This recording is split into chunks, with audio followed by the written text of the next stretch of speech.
Good morning. Hello, how are you? I'm excited. How are you? Doing pretty good. Good. You get a good night's rest? Yes, I did. Good. You got your So content all ready and you're ready to go. I I think saw. so. I kind of whittled it down just a little bit to allow a bit more time for maybe some Q&A or, some housekeeping type stuff, things like that. So, Sure. but we should be in pretty good space. Okay, good. Yeah. Um, Tell me what I can do to support you during this. If you want to, actually, if you want to go ahead and pause the recording, that way you don't have like a huge file. And then I'll just kind of let people in as we're dealing with this glitch. But thank you all for being here. I do expect quite a few more people joining us for the next hour and a half. I have met all of you, but you guys haven't had a chance to meet each other yet. So we're not going to take the time to do that, but make sure that you use the chat box to network if you'd like. This event is sponsored by Network in Action. And we are excited to announce that we're opening or launching our Network in Action in Spokane tomorrow at 3:00 is our launch. Super excited about that. Coeur d'Alene and virtual groups are coming up next. And so you'll be seeing events coming out. You'll see training opportunities such as this. We try to really provide a lot of value to our members by way of this kind of content. And if you're interested in knowing more about Network in Action, shoot me a message in the chat and we can set up something to kind of talk about how it's different from other professional. Hi, Evan, welcome. How it's different from other networking groups, but we're excited to be here. We're excited to be working with coaches like Scott. I am Jessica White I think I know all of you except Evan. And I know there's somebody on the phone. I'm not quite sure who that is. And I'm a business strategist, coach, and consultant. And I am the owner of Network in Action here in Eastern Washington, Northern Idaho territory, and really excited to bring business owners together for conversations about what it is they're really dealing with 90 minutes a month. And I'll be bringing agenda and content that makes a difference with your businesses. And I'll be doing things like this. Because I'm a coach, I get the opportunity to meet coaches worldwide. And I know a good coach when I see one. I met Scott last year when I was diving into the entrepreneurial world of being a CRM, and I demoed 19 CRMs. And Scott was so gracious to answer a bunch of my questions in this chat, and we connected that way. And I've since become a client of his, and he's become a Network in Action member in our virtual group, which hasn't launched yet. And so I'm really excited to have him here and to be throwing this event. And I thank you all for being here. I know time is one of our biggest resources right now, and 90 minutes is a good chunk to give up. And so we really hope to provide you some valuable things to walk away with today. And we thank you for being here. So I'm going to just give you a little bit of background about Scott. And then I'm going to turn it over to Scott. He's got content ready to go. And if you have questions, go ahead and drop them in the chat. We'll leave time for Q&A at the end, and we'll kind of go through those. But Scott, thank you for being here. Scott's a serial entrepreneur and founder of Master Plan for Success. He understands the challenges small business owners face. He knows what it's like to wear all the hats in business. And like you, he discovered there are aspects to running a business few entrepreneurs talk about, like taxes, payroll, hiring and firing employees, and marketing, to name just a few. Scott built his first company into a multi-six-figure business from scratch. It involved much hard work and hours upon hours of studying and implementation. Through much trial and error, he discovered what worked to grow his business as well as what didn't work. Taking his knowledge and experience in 2017, Scott decided to help other small business owners shortcut their path to success by helping them with their own marketing strategies, systems, and automation. And this is really what drew me to him. I felt like he was just so strong in this area. Scott's been privileged. He's helped customers like attorneys, IT consultants, financial advisors, psychologists, bakers, community organizations, and many others make more money and get and keep more customers without feeling overwhelmed and overworked. He's been privileged to share the virtual stage with experts like Grant Cardone, Laurel Langemeyer, Kim Walsh Phillips, David Milton, Dr. Anthony Crinity IV, and others. He has been mentioned by Craig Ballantyne, Frank Kern, Dan Kennedy, Tony Robbins, and other business experts throughout the years.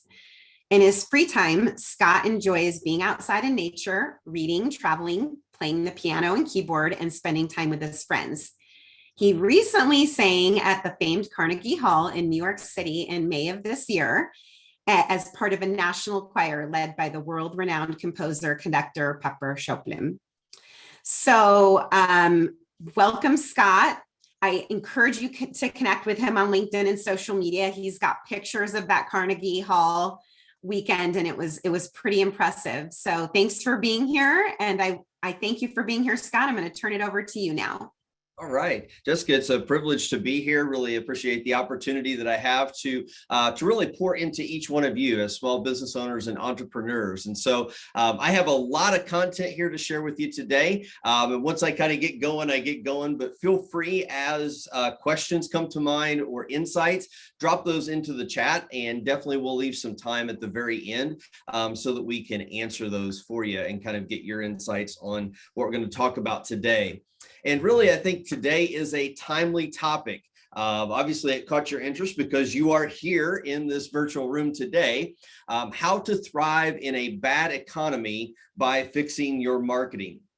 And so, if you've caught any of the news over the past couple of months, if you've gone to the grocery store, if you've gone to the gas station, you know that we are in a topsy-turvy world. And so, it's really important for us to kind of, take a look at how this economy and the uncertainty that exists, how that affects our business and what we can do about it, because there are some things that we can do. So the important thing before we jump into all of the content here is what you do or don't do with this information will have a major impact on your business's survival in the months to come. And I know how easy that it is because I do this myself, but I know how easy it is to attend some sort of webinar, seminar, masterclass, some sort of training, read a book, and then do nothing with what we learn. So I hope my goal for today is to give you a few ideas, and even if you just take one of those and implement it in your business, it can make all the difference in the world, especially, 6 months from now, a year from now, because we don't know exactly where we're at economically. So as you can tell, gas prices have been going up. Thankfully, at least in my area, they've kind of been going back down a little bit. I think instead of the $5.10 a gallon that it was, we're now at about $4.57 or something like that. So definitely appreciative of having the little bit lower gas prices, but we don't know if they're going to stay that way. But it's definitely higher than it's really ever been before, and we're all feeling that. Many of us, it looks like, in this gathering, that we work from home. So thankfully, we have that privilege, and maybe it doesn't affect our gas tanks near as much. But inflation does. And so when it comes to going out to the grocery store and buying meat and poultry, fruits and vegetables, if we're going to take a trip, a vacation or anything, all of these numbers are drastically higher than what they have been in the most recent years. And so as you can see, this is the latest statistic from April 22, that we were sitting at about 8.4% inflation. The latest number that I read this morning is that we were actually at about 8.6%. However, if you calculate inflation they did the calculations about 40 years ago, true inflation would be at about 14 to 16%. So sum it up, it's bad, right? It's not a good situation for us. And back on June the 1st, Jamie Dimon, the CEO of JP Morgan Chase, he said that hurricane is right out there down the road coming our way. You better brace yourself. And so he was letting the world, he was letting the markets know, like, hey, us in the financial sector, we see that something bad is out there and it's heading towards us and we need to do something about it. And so whether you love him or hate him, he's been in the news recently a lot, but Elon Musk, back on December the 30th, before everything really started getting crazy, December 30th of last year, he said, if history is any guide, not many will make it past the next recession. And somebody asked him on Twitter, he's like, when do you think the recession will be? And he said, my gut feeling is maybe around spring or summer of 2022, but not later than 2023. And he was spot on with his prediction that there's likely going to be a recession. Now, whether the economists tell us that there's a recession or not, we can see things starting to pull back a little bit. Consumers not wanting to spend, consumers being a little bit more wise with their money. And all of that is bad news. You know, the higher gas prices, we spend more every time that we go to the grocery store. A lot of people say, I'm not going to travel near as far. We'll do more of a staycation type of thing. But for those of us in business, there is good news. And Jack Welch, the former chairman and CEO of GE, said, never miss out on an opportunity like a good recession. An opportunity in a recession. And a lot of this goes back to our mindset. It's so easy for us to sit in our offices and look at the numbers and maybe even the downturn of people calling us or emailing us, scheduling appointments and exchanging money for our services, and get really depressed and get really upset. And we start to go down that rabbit hole, that dark rabbit hole, and think, oh my goodness, there's no end to this, and there's no way that I can survive, and there's nothing I can do about it. But the truth is that all of us have an opportunity in recessionary times. And it goes back to our mindset with it. Richard Branson, you've probably heard of him, founder of the Virgin Group. He says, in times of recession, there are massive opportunities and fortunes to be made. This is the time to go and start a business. And if you look at history and you look when a lot of businesses were started throughout the years, many of them began and really excelled during recessionary times. So if you're already in business, this is a great time. If you're just getting started, this is a great time. Take advantage of the opportunities that lay ahead of you. So kind of looking at some research about the past 3 recessions and how they affected U.S. businesses, Harvard Business Review did a study of all of this data and came up with some really interesting findings about how U.S. businesses weathered the past 3 recessions. 17% of them went out of business. So they either declared bankruptcy, they sold off to a competitor, they got gobbled up, or they just flat out closed. All right. It's inevitable. There are some business owners that are not of the mindset to be able to weather a recession, or their business is so bad fundamentally that there's no other option. So 17% of businesses went out. 80% though had not regained their pre-recession growth rate 3 years after a recession ended.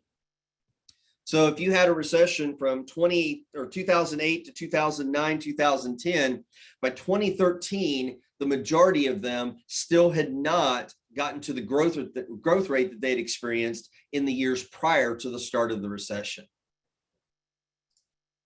They also found that only 9% of businesses outperformed others in their sector by at least 10% growth in sales and profit. So they weren't maximizing the opportunities that they had.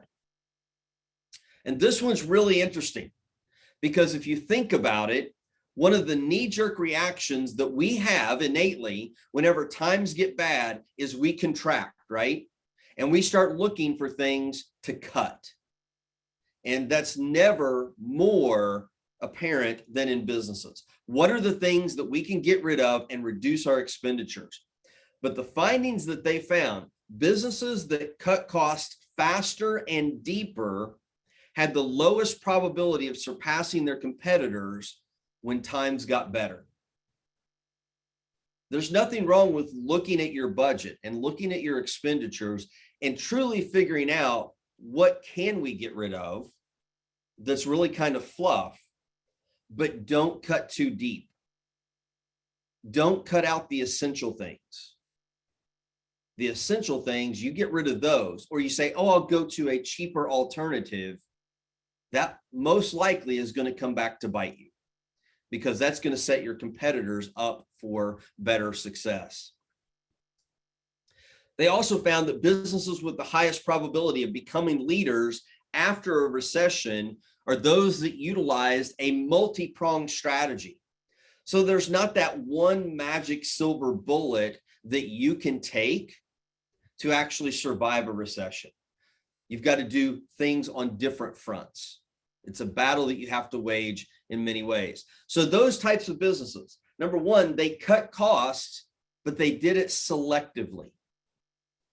They were judicious about figuring out, should we cut this? And is this going to affect us post-recession? So they looked at it and thought long and hard, rather than just that knee-jerk reaction of like, we're cutting that, we're canceling that subscription, we're not going to do that research and development. They gave it some serious thought. Secondly, they focused on operational efficiency.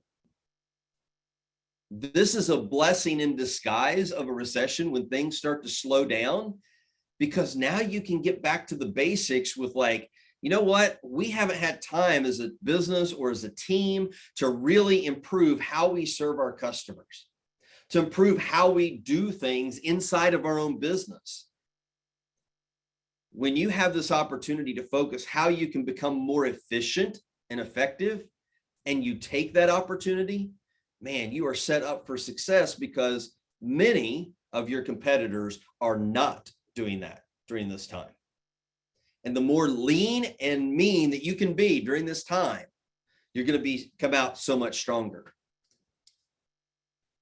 The next thing that they did is the opposite of number one, cutting costs selectively. They actually invested in marketing and new assets, research and development, and things along those type of lines.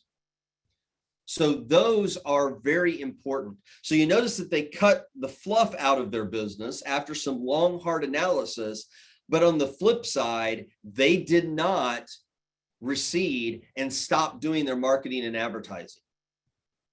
They were constantly keeping the word out in front of people and becoming the market leader, becoming the dominant one in their space. And they were investing in new marketing. They were looking for, how can we take this opportunity that we have, and what are some new products and services that we can put out into the market that are going to serve people? And they put that research and development into it so that when the time was right, it may not be immediately, but when the time was right, they had everything in place and they were able to capitalize on these new opportunities that presented themselves. So today, when we think about how can we thrive in a bad economy by fixing our marketing, all right? So you notice I've got this in bold.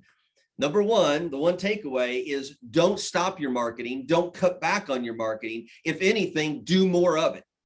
Put more money into your marketing efforts. And so today, kind of going back to the operational efficiency, I want to cover with you very briefly 3 things related to marketing that you should be doing during this time. And it's going to strengthen your business now and for the long term. And we're kind of going to go back to the basics of what's really important here. So number one, and this is going to help you cut costs selectively while investing more. But the number one thing that you should do is market only to your ideal customer. Market only to your ideal customer. By a show of hands, if you've got your camera on, how many of you know exactly who your perfect customer is? You could point them out when we're walking down the street.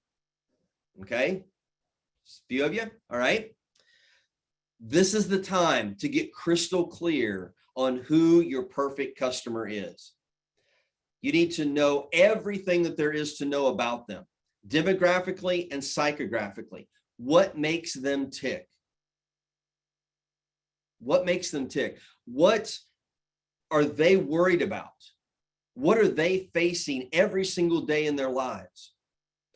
You also need to know, are they married? Do they have children? What age range are they are? What profit do they bring in from their business? If you're focusing on the business, what is their income level if you're focusing on the individual? You really deeply need to know who your ideal customer is, and then you want to market to them. I would venture to say that so many businesses, they do what's really kind of known as shotgun marketing. So they just kind of blast everything out there. They hope that it hits the right person and brings them into their business. And by doing that, you're wasting a lot of money. And one of the ways that that's done is through social media marketing. If you don't have somebody that is really attuned to how to effectively do Facebook ads, LinkedIn ads, Instagram ads, all that type of stuff, you're probably hitting a bunch of people that you don't really need to be spending money trying to reach. As a matter of fact, one of my private clients is a real estate agent, and he was depending on GoDaddy to do some social media marketing for him because they gave him a coupon for a couple $100 of free Facebook advertising. And what he found is that he was getting thousands of views on his posts, but then as he started looking at the metrics, he's based in New York City. He was getting people from Idaho and Montana and California that were going to his ads. They don't need to see it unless they're investors, but his ads weren't even targeted towards investors. So you need to understand who your ideal customer is and market only to them. And then as you're doing your marketing, there are 3 pillars of targeted marketing. So the first pillar is knowing your market.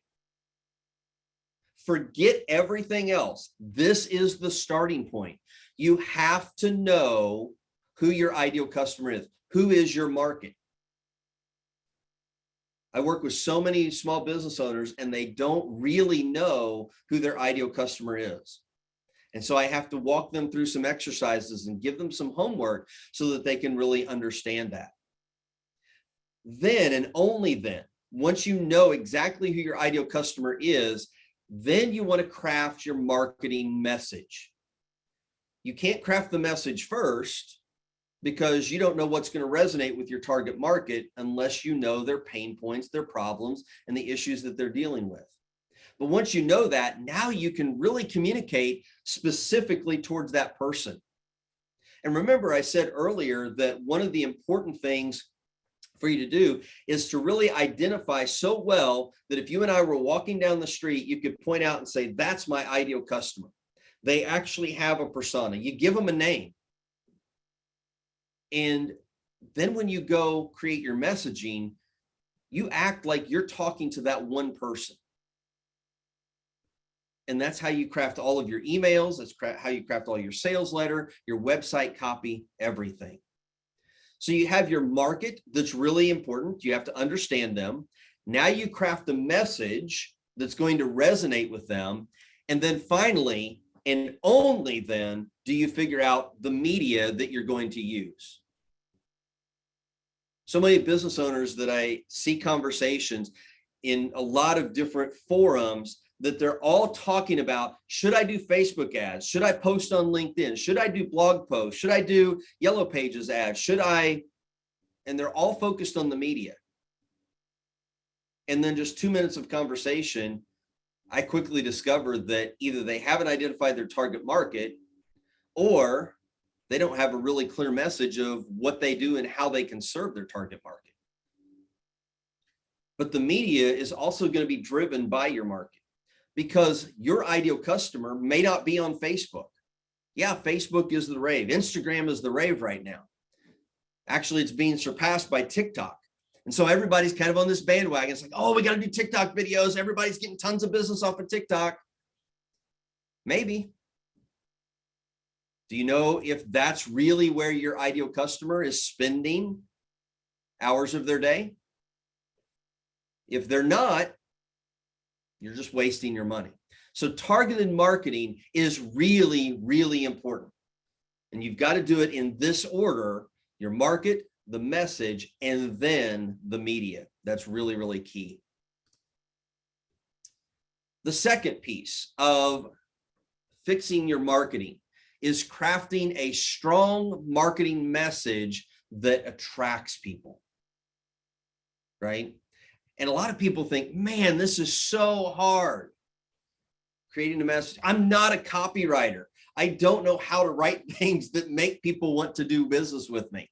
And I get it. It is tough. And it's been an exercise for me over the past probably about 6 months. I have been writing at least 3 times a week and posting up blog posts on Medium, putting them out to my email nurture list, posting them on different forums on Facebook, LinkedIn, and other social media channels. Not so much really to like get new business, but it's an exercise for me in getting better at writing. And the only way you can get better at something is by actually doing it. So, and I have this one person that about a month ago, he looked at some of the posts that I was posting and he messaged me because we'd had a conversation a couple months prior. And I was like, I just don't feel like I'm really that strong of a writer. And he came back and sent me a message and he was like, don't ever tell me that you can't write. Don't ever tell me that you can't write. And here's the thing is I put it out there whether I feel good about it or not. A couple weeks ago, I was just not in the headspace of really wanting to write, didn't know what to write about. I just felt everything I put out there was total crap. But I got some positive feedback on some of those things that I'm like, I don't even like this. It's just putting it out there and really being consistent. So let's talk about a strong marketing message, okay? Well, first off, let's talk about what is not a strong marketing message. Number one, obviously, we've talked about this a little bit, is that it doesn't identify your target audience. So you've got to call out your target audience, whether directly or indirectly in your copy. So I've got a sales letter that I just wrote over the weekend that I'm going to be mailing out to a lot of people. And I put in the headline of it, the exact target audience that I'm looking at. The new membership platform that I just launched. At the headline of the sales page, attention, growth-minded small business owners. Is that clear? Who do I want? I don't want somebody that, oh yeah, I'm in business and I don't really care what happens. I'm not looking for growth. I'm happy with the status quo. That headline right there immediately tells them that don't even read further because this isn't for you. So a strong marketing message identifies your target audience. The second thing that is not a strong marketing message is that it doesn't command their attention. You've got to have something in there that's going to cause them to stop and think, to stop and read what it is that you're posting. You've got to grab their attention. A weak marketing message doesn't clearly address their pain or problem or need. You've got to really dig into what's their pain, their problem, what are they struggling with? It's all part of knowing who your ideal customer is, and then you've got to put that into your marketing message. It talks too much about your product or service. It's all about me, right? If you still get them, I encourage you to pull out the yellow pages in your phone book. Look through the display ads that are in the yellow pages and count how many of them have their logo at the top of the ad. Who are they focusing on? Themselves, right? They're talking about their product, their service, their company. That's prime real estate. It needs to be about the customer. and their pain, problem, or need. Don't talk too much about your product or service. Yes, give the essential details, but it's not about you. It also only focuses on the features and benefits. And sadly, too many times, most marketing messages that we see only focus on the features. The car has 4 wheels. It has air conditioning. It has automatic door locks. It has airbags. Those are features. The benefits, what are those things going to do for you? Well, this car has 4 wheels, so it's going to get you to your destination faster. Okay, cool, but I'm not really impressed by that. We've got to go beyond just features and benefits, but at least make sure you have some benefits in your copy. This one I see all too often. It attempts to be creative.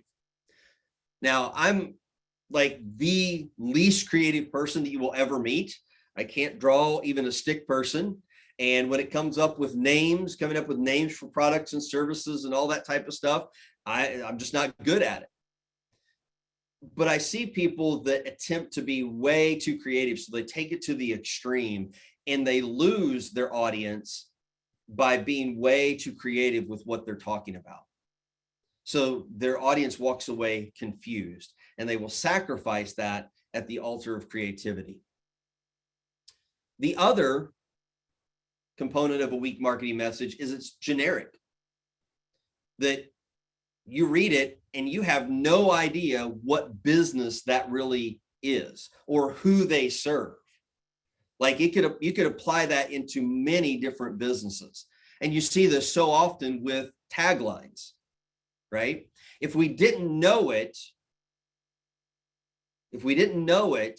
hot, fresh pizza delivered in 30 minutes or less, that could apply to any pizza chain. But because Domino's took that and they were the first ones to use it, and they really went deep with that, it's now identified that that was their tagline. That was their USP many years ago.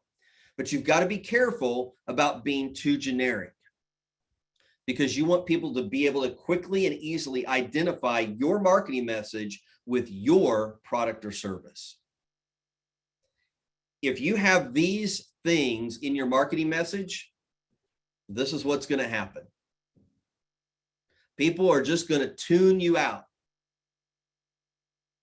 And they're going to just go on about their lives and still continue to struggle with everything that they're struggling with. So how do you create a strong marketing message?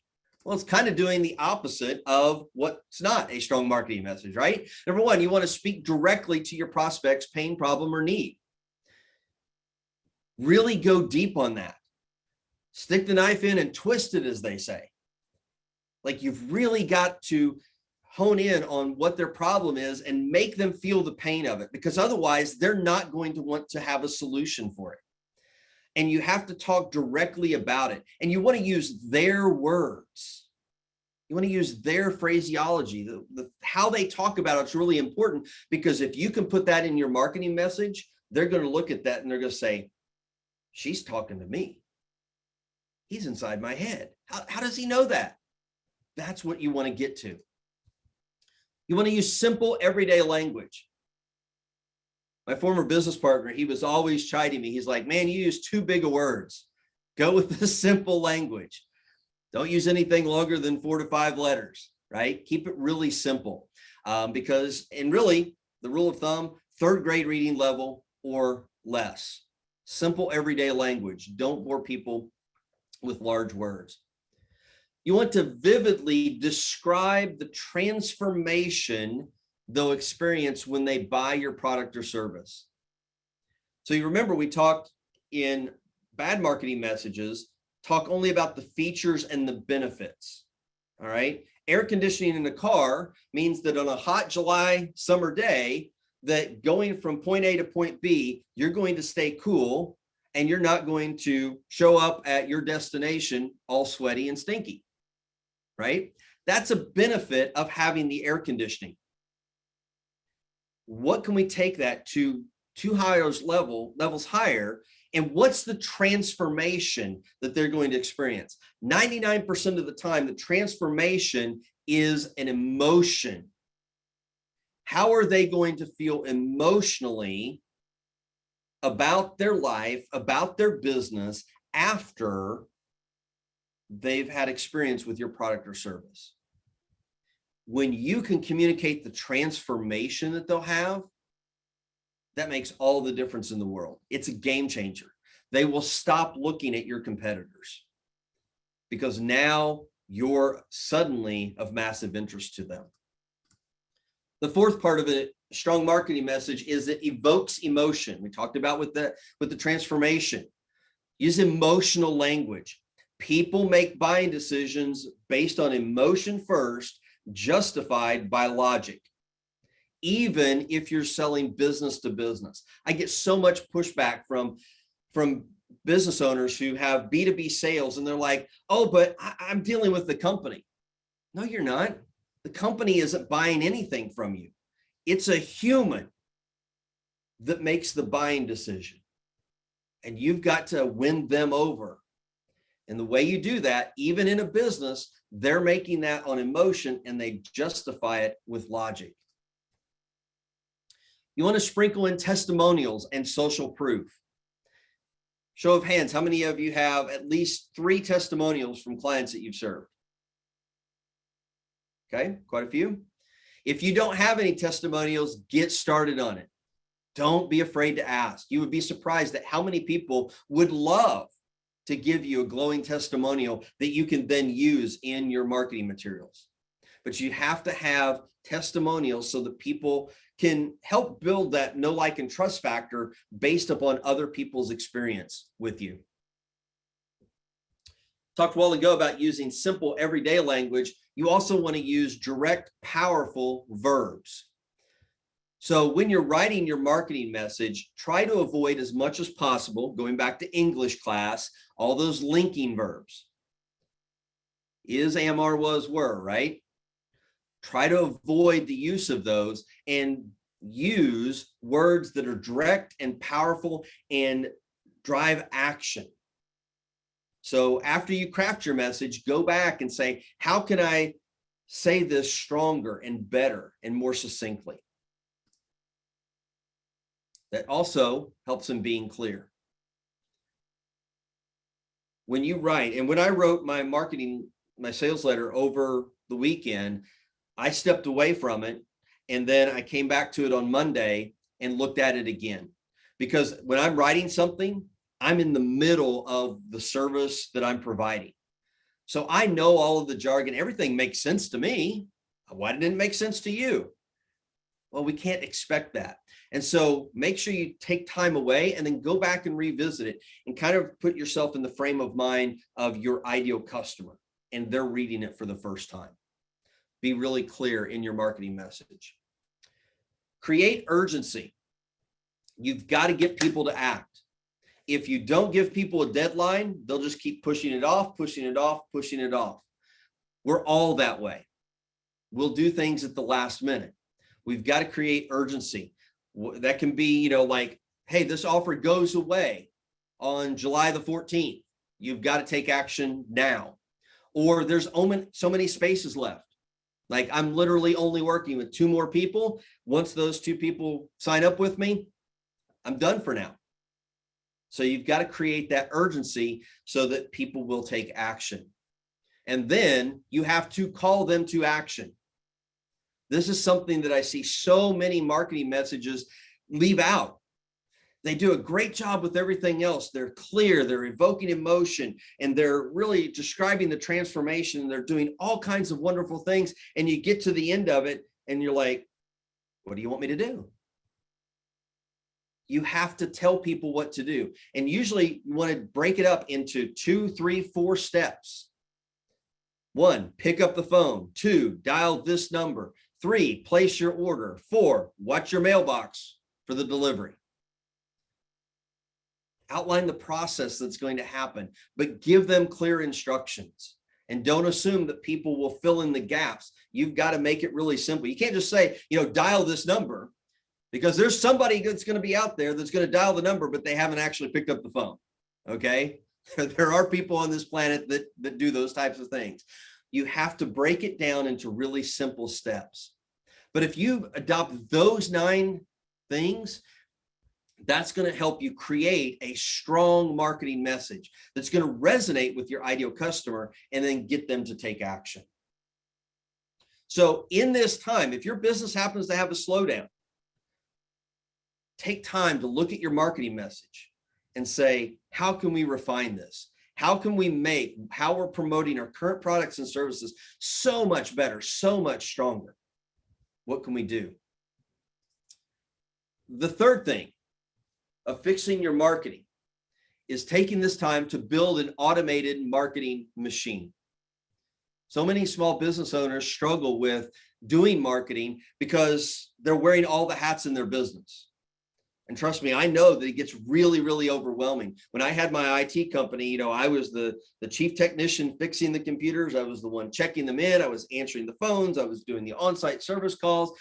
And then, of course, Uncle Sam wanted to get paid every quarter, so I had to do taxes. And then the employees that I had, they wanted their paychecks every other week. And you name it, there was like a million things to do. And it's like, when do I have time to get marketing out the door?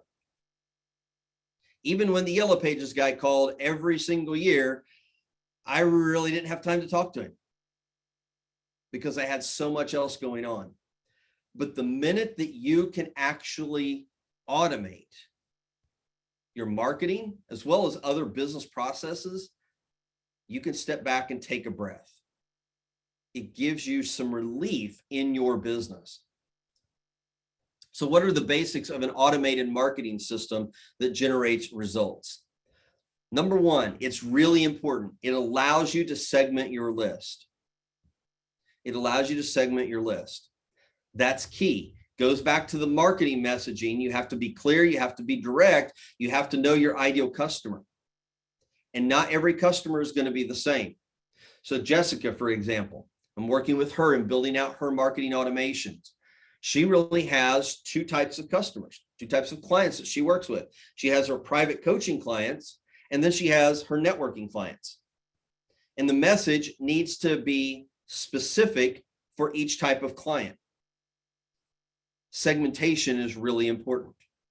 If, for example, that you have a veterinary hospital, for example, you're going to have clients that bring in dogs, cats, cows, birds, rabbits, all different types of animals, right? And the more that you can segment your list to have targeted communication for each of those types of clients, no matter what type of animal that they have, the more effective your marketing is going to be. But if you're just trying to track that on an Excel spreadsheet, it's going to take you hours to figure out who you need to mail letters to and send emails to. But an automated marketing system can help you segment them. Secondly, it covers the entire customer journey from lead generation to customer retention reactivation. I've broken it down into 5 stages of the customer journey.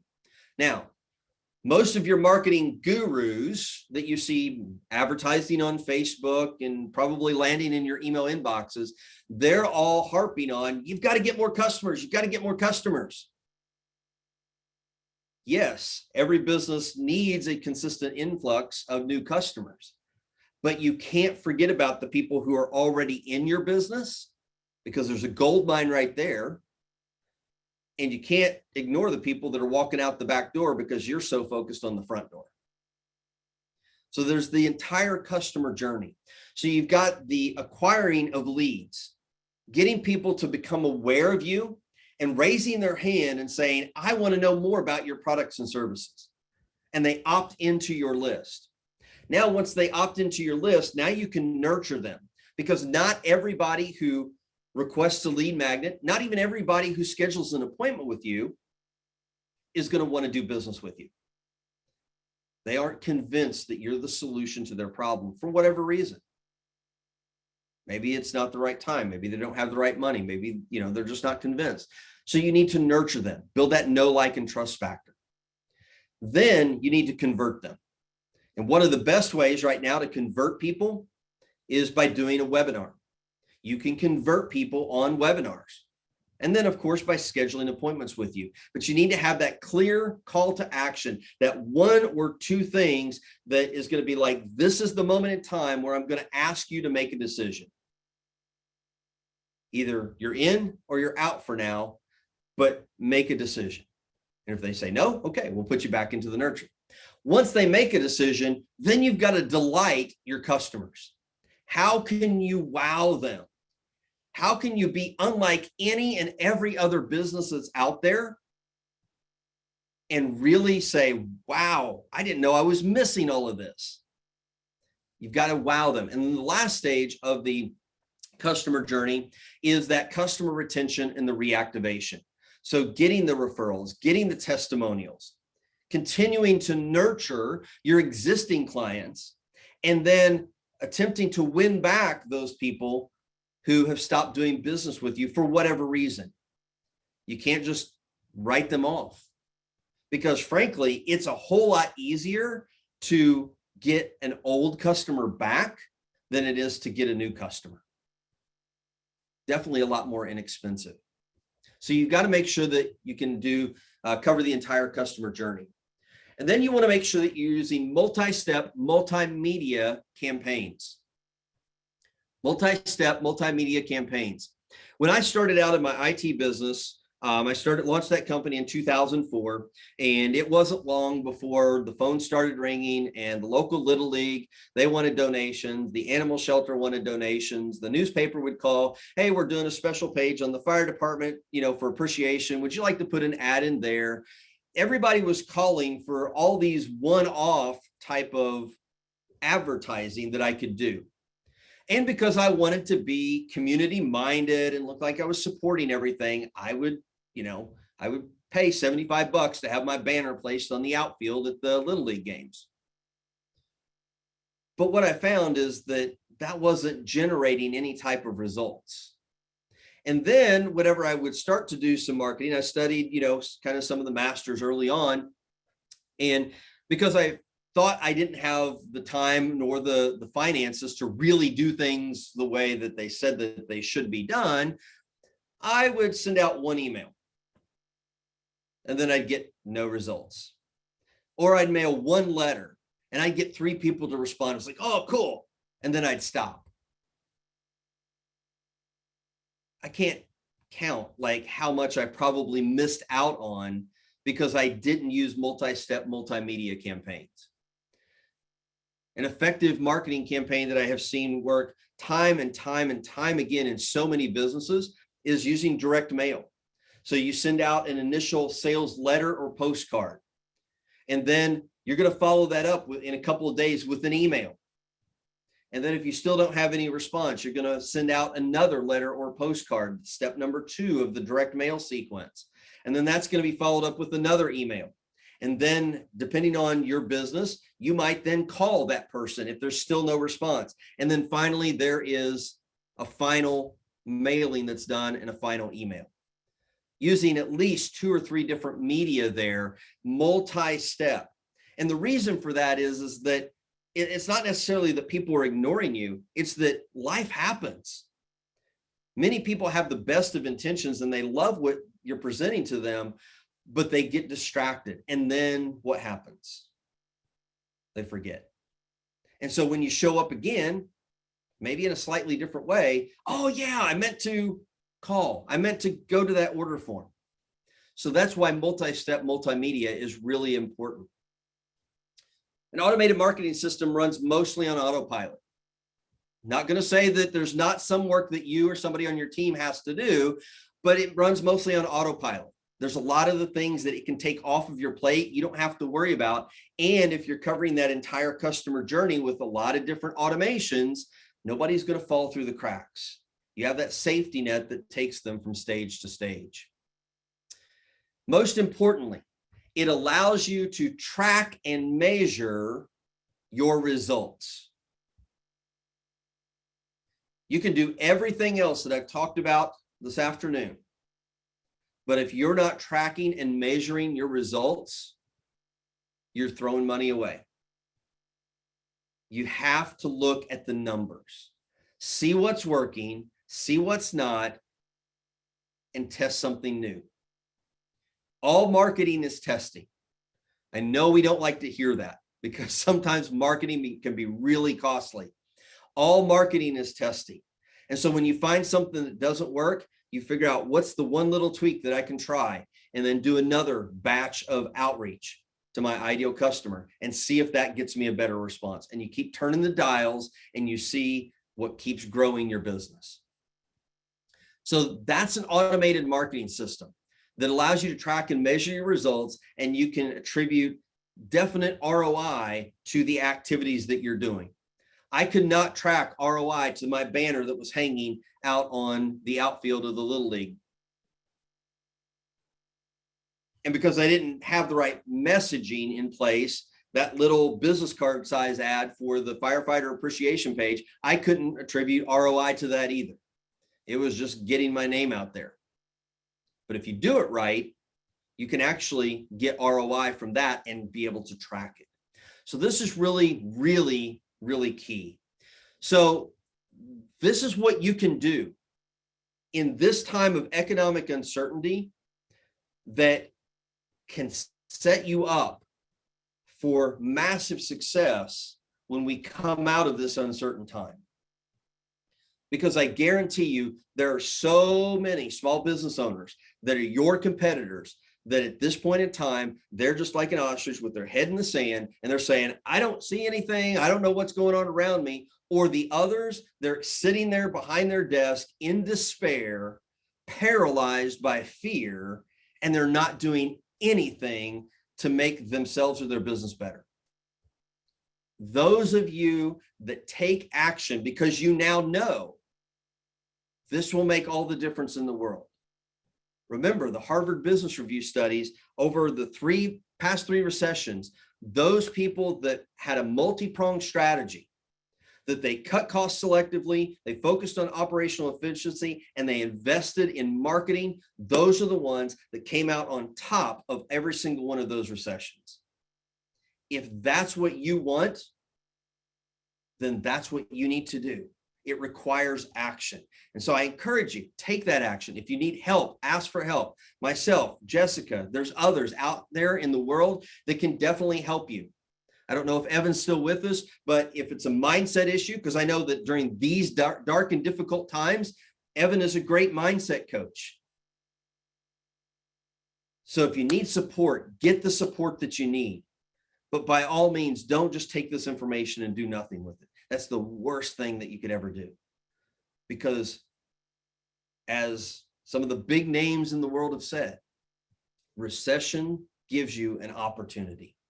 It's up to you what you're going to do with it, right? So that's really my content for today. Hopefully you found something of value here. I've seen several of you taking notes. Hopefully you will review those and take action on those.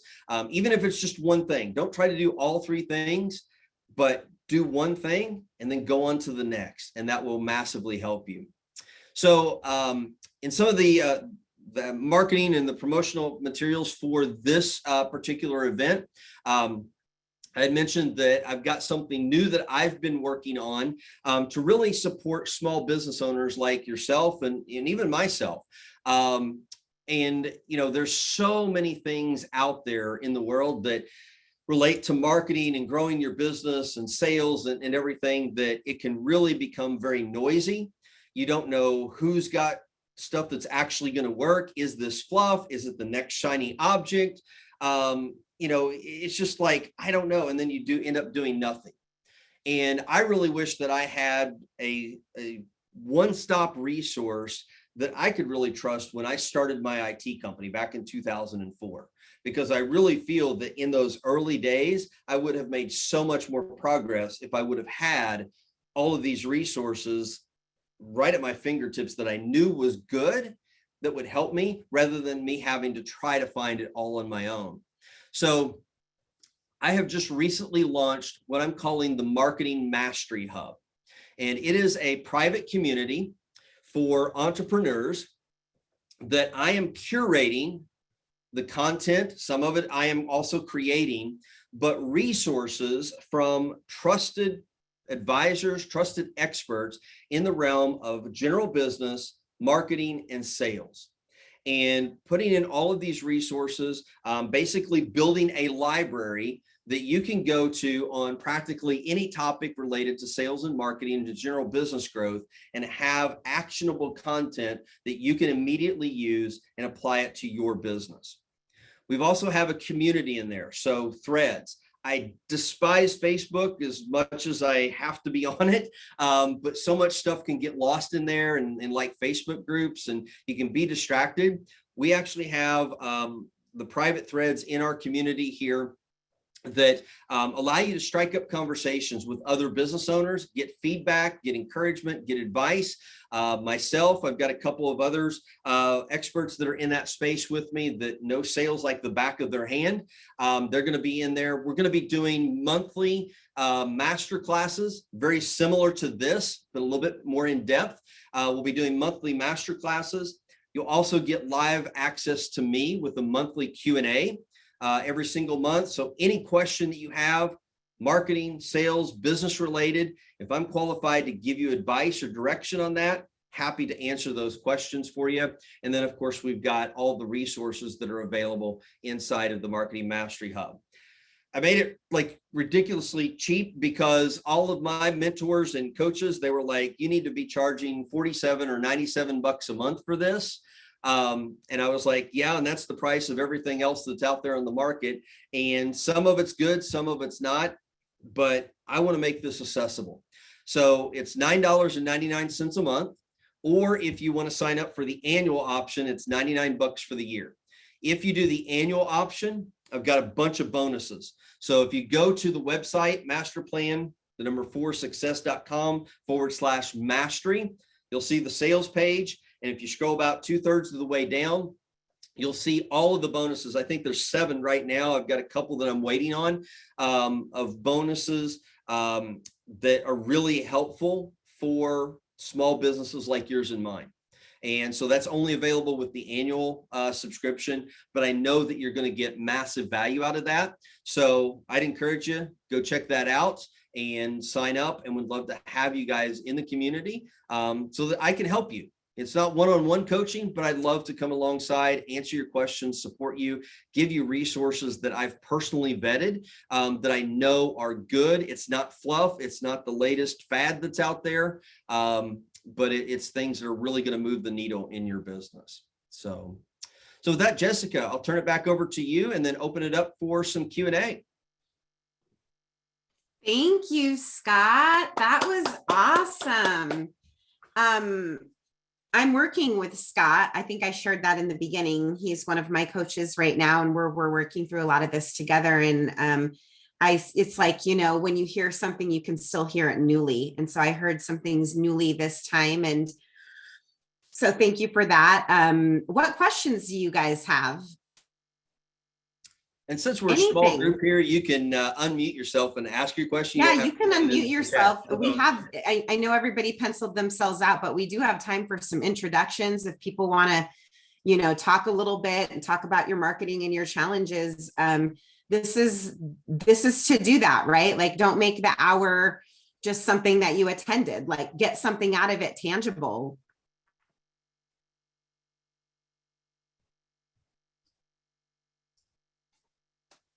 I want to say thank you, Scott, for your perspective about the positivity. I couldn't agree with you more that this is the time with all the negative and heavy and the recession talk.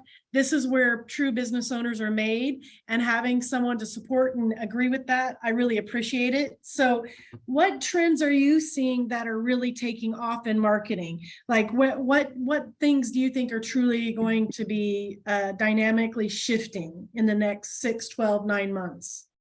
Yeah, some of the things that I'm already seeing is that Facebook advertising, Instagram is starting to not be as effective as what it was. There's a lot more competition out there. And of course, Facebook has its own rules, right? So it's easy to, you know, get shut down for really no reason. But like I was sharing, you know, my real estate client, you know, was working, you know, doing Facebook ads and just not getting his target market, mainly because, you know, GoDaddy, they don't really care about your particular business and everything. So I think that social media, you're going to see probably some downtrend on that. You're going to see a lot of small business owners start chasing the new thing. So we're already seeing everybody going over to TikTok right now, for their advertising. Snapchat's been doing a lot of push as well for their Snapchat ads. I don't know if there's a lot of traction in that space, but you can see that they're really starting to ramp up. What I believe is going to be the most effective for small businesses, when you go to your mailbox, how often do you go there and there's not much in the mailbox anymore? I mean, like today, I went to the post office before this webinar, went to the post office box, and the only thing that was there was advertisements from my local grocery stores. That's it. Like no bills, thank goodness. No bills, but nothing else there. Direct mail is a great way to get in front of your target customer. Yes, it's a little bit more expensive. That's why you've got to know who your ideal customer is, but you can get a list of ideal customers that you can serve, and then you can do batches of mailings to them so that it's cost effective and so you can test to see what works. But I can guarantee you that people will open those things up a whole lot more than they will just a barrage of emails, and they'll skip over you on Facebook. So that's kind of where I see some things going. You couldn't have said anything to make me happier. I have to piggyback, Scott. I'm getting ready to do a direct mail campaign myself. I've got a list of about 27,000 businesses that are that desperately need the particular service that I'm getting ready to launch this quarter, something different than the Marketing Mastery Hub. And my direct outreach is going to be by direct mail. Now, I'm not going to do all 27,000 in this quarter, but I'm going to start whittling away at it. And because it's such a need, and I can prove on page 1 of that letter that they have a problem, like I know that it's going to be massively successful. So I really think, everybody should give that a look. Yeah, I have with that is, how do you actually find the names and addresses that match up for ideal clients? So once you've got, it's a great question, Sarah. So once you've got your list or your ideal customer defined, and their pain points, their problems, but part of that, you also want to look at, like, if you can figure out, like, what magazines do they subscribe to? What products do they purchase that is maybe related to the pain or problem that you solve? And if you kind of look at that space, there are list brokers out there that they can get you mailing lists of people who have bought similar products to your products or services, people that subscribe to magazines that your ideal clients subscribe to, and a whole host of other criteria. And then you can take that list and then you can fine tune that. So that's how you can really start to come up with that. And it can be really cost effective to do it as well. You can either buy the list so that you can use it multiple times, or you can rent the list so that you can do a single mailing to those people. I will just offer here, your local title and escrow company does lists for their real estate agents for very cheap, but the technology that they use actually can go much deeper. So if you have a relationship with someone in title and escrow, or even if you don't be afraid to call and ask to speak with the customer service department and talk to them about the list. The Spokane Library, I know we have one of the best in the nation. We're pretty spoiled, but with a library card, you get access to a bunch of different free resources. I'm happy to help anybody there. But one of their specialties is this exact thing, diving into demographics, getting lists, that kind of thing. So I'm happy to be a resource there as well for list building, Sarah. And I have to say, Scott, when you talk about the direct mailings, I have to show you guys this picture that my girlfriend sent me because she got this on her door. Can you guys see that? For 4th of July, it's like a little door hangy thing with a little flag that it was direct mail, door hangy from an agent. And she was blown away. She sent it to me. Of course, I know the agent, let the agent know the feedback, but she was tickled enough to send me a picture of how excited she was for that piece.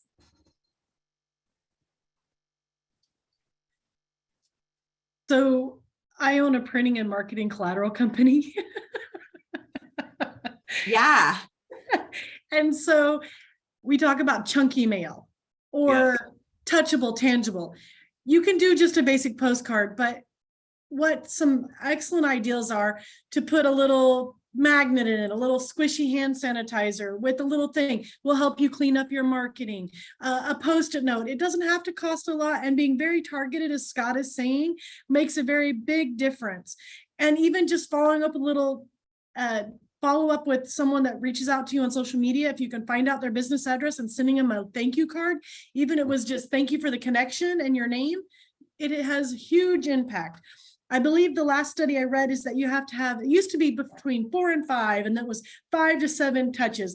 Now it's between 8 and 12. So more touches to get something going, and anything that can be a differentiator, I think, is all good for all of us. Yeah, lumpy mail is great. And as a matter of fact, I was working for a private client this morning. So one of the things that I put together for all of my clients, private clients, is what we call a business automation playbook. And so one of the things that I put in there as a recommendation for winning back, a past client, and maybe they've already reached out to them several times, is in that final letter, put in just a little plastic bug and say, kind of tied into the copy, like, I'm not going to bug you anymore. Here's kind of my final offer. So you can do fun things like that to kind of spruce it up for sure. What other marketing questions do you guys have?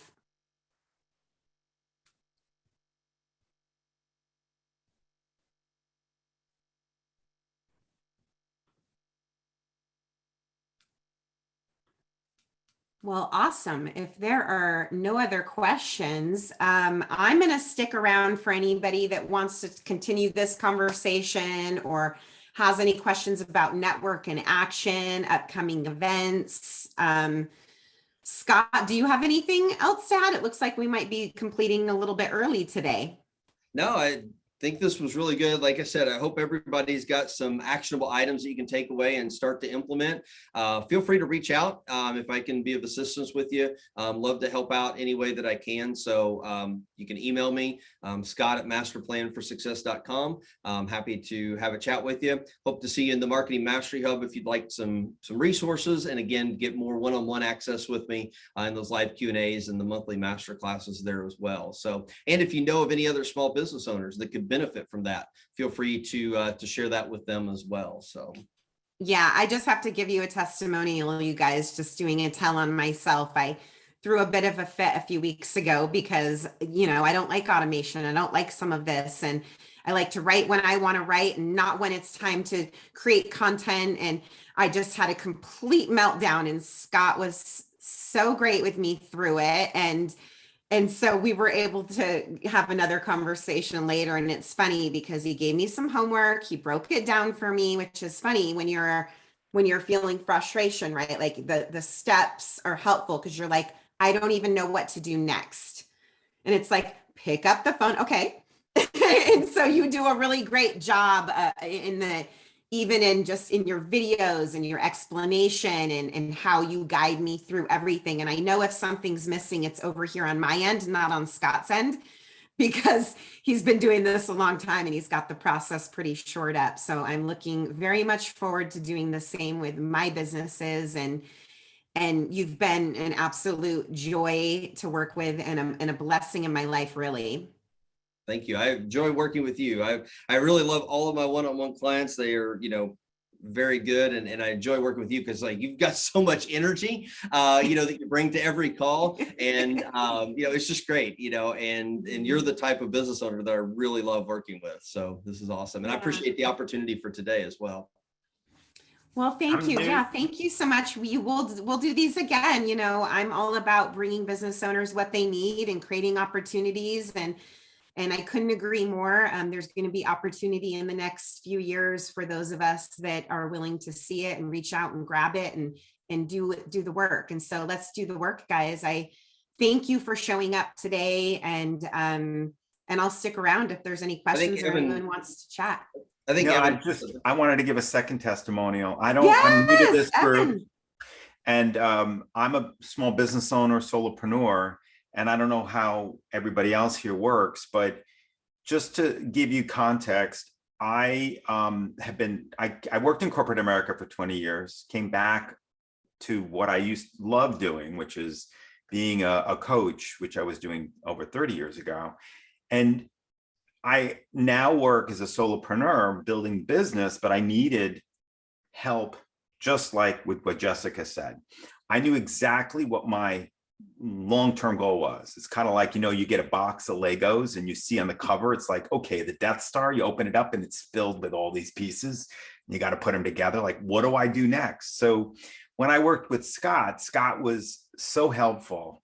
When I had the idea, I gave it to him and he broke it down into very actionable steps. And I think we're now working on our 4th or 5th automation.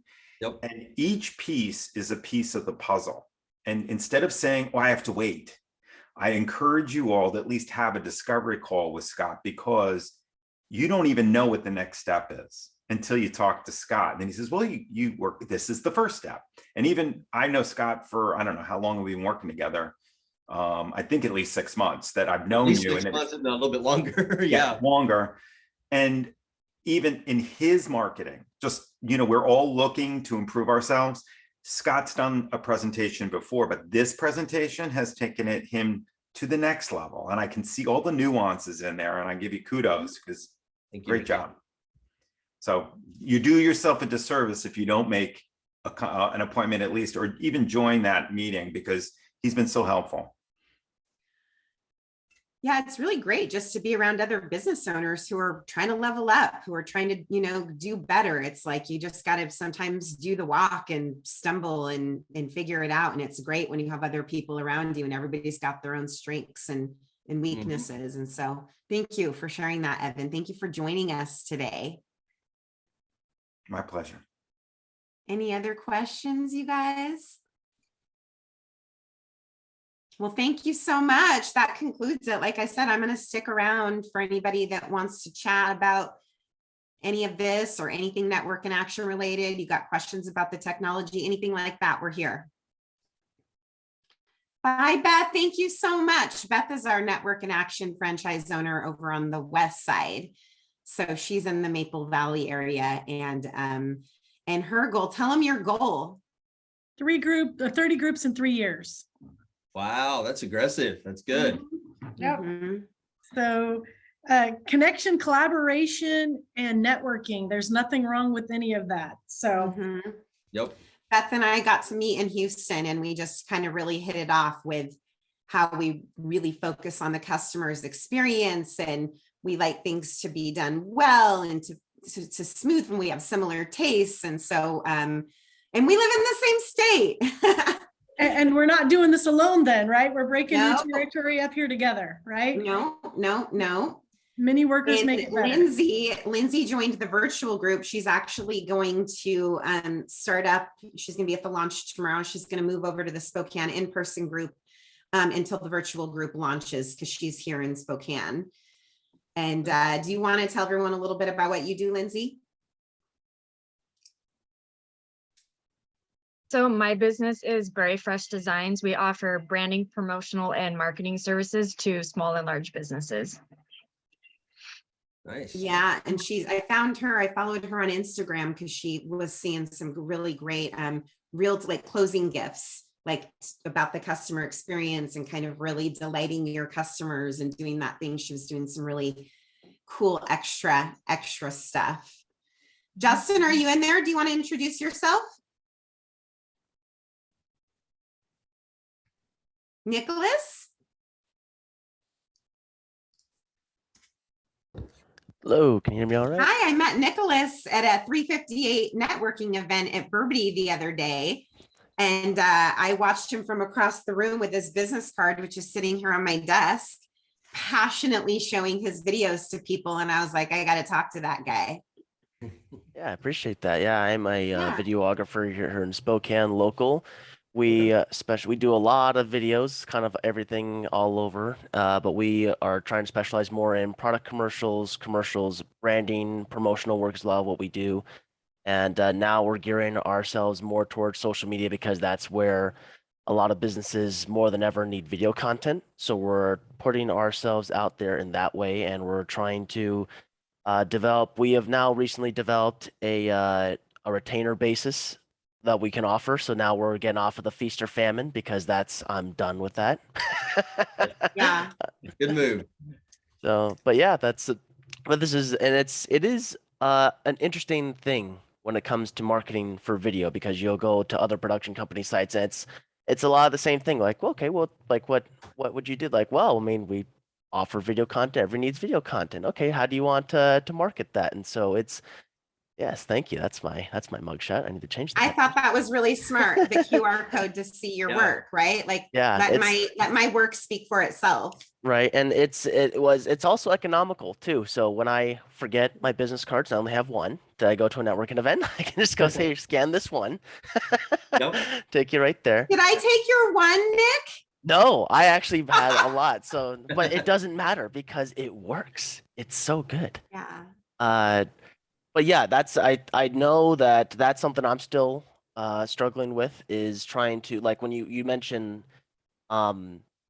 what's the ideal customer? It's like, well, there's so many that all need video content. And we do content for coffee shops. We do company for real estate. We do coffee for real estate. We do videos for all these different things. And so, and it's so malleable. And that's what's also awesome about it, but it's also what's kind of difficult when you're trying to nail down like, well, what do you want? It's like, well, we're still in the early stages. We'll take anybody that needs video content because we also just love doing it. Yeah. But everything that you said is also in my own research has resonated, and it's all about again trying to evoke that emotion, coming up with that language. We are trying to do a bit more on social media. And that's tough too when it comes to marketing when you're marketing for other people and you don't have enough time to market for yourself. So that's also just time Yep. management that I need to work on. But yeah, I don't have too many questions. It's just more stuff that I need to do kind of on the back end and figure that out as time goes on. So. And I would You bring encourage. up a good, oh, go ahead. I would encourage, obviously, you're at the stage where it's like, hey, I'll take any work that comes my way. We all have been there and done that. But I would encourage you to really spend some time on the ideal vertical for your business, like the one absolute vertical that you would just absolutely love to serve. And if that was all the clients that you ever got, that you would really go all in on and focus on going deep with that marketing oil well. That doesn't mean you have to turn away other business because obviously you can serve them, but really start focusing on that and putting most of your time and energy in doing the marketing for that particular vertical. Because the more that you can do that, you'll find that you're going to get more of those clients. They will be attracted to you because you're putting in that time and effort. And then once you've got that vertical, really built and you've got that oil well producing really good, then you can go to another vertical, then figure out like, okay, what do they need? What's the right message? And a lot of times it'll just be tweaking a little bit what you have over here to make it applicable to a different vertical. And it won't take you near as long to dig that second and third oil well. Mm-hmm. Yeah, that makes sense. Yeah.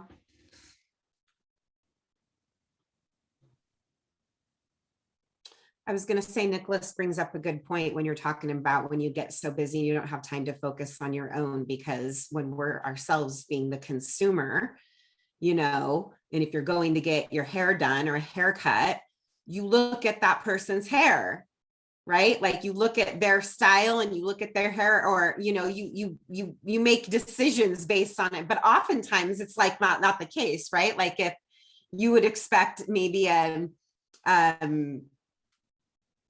the content to align with what you're seeing. And sometimes it's not because you're so focused on your clients, but customers are going and looking at our paid, at our stuff to make sure that we're great at what we say we're great at. Yeah.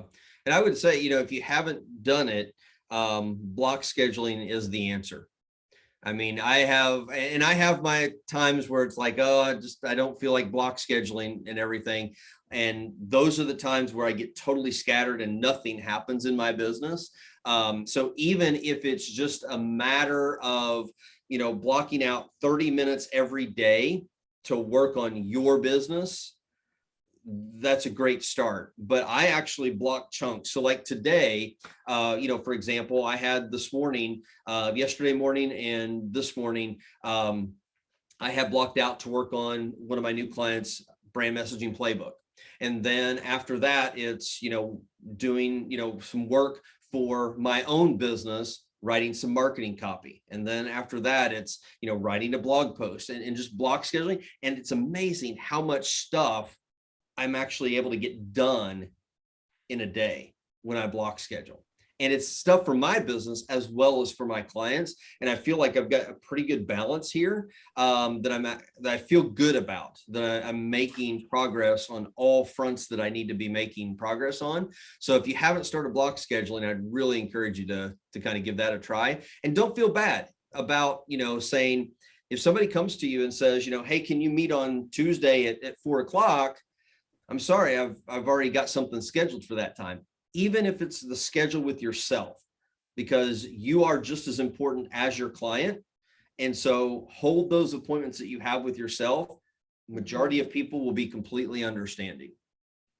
But that's a fear I know that I had, especially with my IT business in the early days of Master Plan, was like, oh, I have to give in. Like, oh, well, they said that the only time they could meet was at 9:00 on Wednesday. I'll move what I need to do and put it later. And that was a disservice to me, and ultimately was a disservice to the client.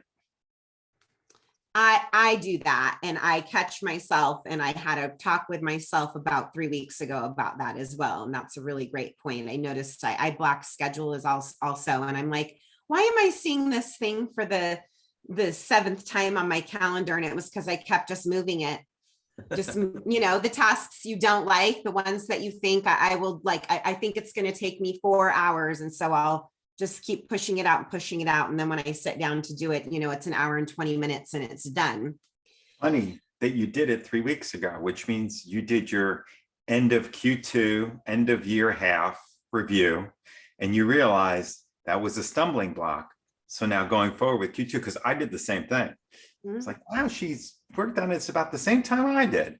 I'm negotiating my calendar constantly. And I'm like, why don't I have any time? Well, it's because I'm over calendaring myself. I'm over committing, fulfilling all of the obligations. Oh, the calendar is fine. The problem is that I was allowing the automation to go anywhere. And I said, okay, I went back to my automation with my calendar and said, here's a big block.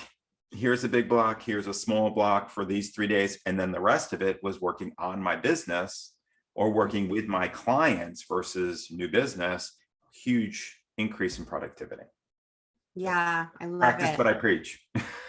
I'm blocking for Scott. Scott gave me homework and I blocked for him today because he also gave me a deadline. So I'm like sweating, I'm cutting it close.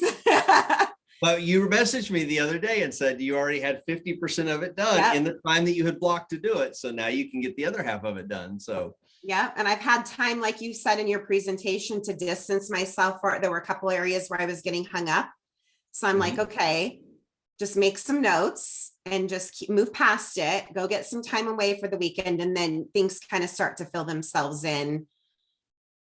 And I'm having a lot more aha moments. I was telling Scott before everybody jumped on the call, I'm just having a lot more moments as I'm working through it where I'm like, oh, I get it. That makes sense. Okay, this is going to make my life easier. Think about the best athletes out there or the best high-level businessmen. They all use coaches. So why shouldn't we? They all, and even like you look in the military, the SEALs spend hundreds of hours getting coached and training for sometimes just a half an hour or an hour of being on. Why can't we do the same? If we expect different results by doing the same thing over and over again, that's kind of insanity. So we need to kind of think about things differently. Yeah. Well, it was a pleasure, you guys. Yeah, this has been awesome. Thank you so much for being here. Good luck, Scott. We'll talk soon. All right. And nice sounds meeting good. you guys. Thank you. Bye, Evan. You saw I connected with you on LinkedIn. Yes, we should set up a one-on-one. I would love to. And Nicholas, I saw you registered for tomorrow. That's great. Oh yeah, looking forward to it. Good. Good time. Well, thank you again. Appreciate it. Have a good rest of your days. All right. You Thank too. We'll see so you. much for joining, Nicholas. Thank I'll you. see you tomorrow. Sounds good. Bye.